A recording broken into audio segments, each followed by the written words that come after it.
ସାଙ୍ଗମାନେ ରୋଷେଇ କଲାବେଳେ ଆମର ସବୁଠାରୁ ବଡ଼ ଚିନ୍ତା ଥାଏ ଆମେ କେମିତି ରସୁଣରୁ ଚୋପା ଛଡ଼େଇବା।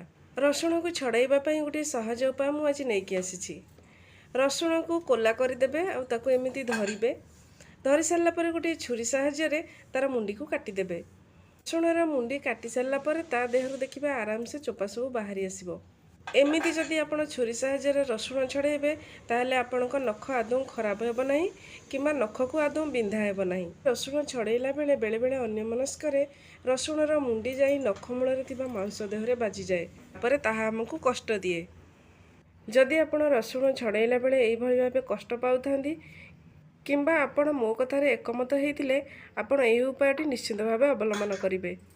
ଏହି ଉପାୟଟି ଅବଲମ୍ବନ କଲେ ଆପଣଙ୍କୁ ନଖକୁ ଆଦୌ କଷ୍ଟ ହେବ ନାହିଁ ଏବଂ ଆପଣଙ୍କ କାମ ମଧ୍ୟ ଅତି ସହଜ ଭାବରେ ସରିଯିବ।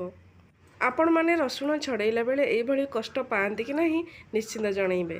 ଭିଡ଼ିଓଟି ଆପଣମାନଙ୍କୁ ଭଲ ଲାଗିଥିଲେ ଭିଡ଼ିଓଟିକୁ ଆପଣମାନଙ୍କ ଭଲ ପାଇବା ଦେବେ।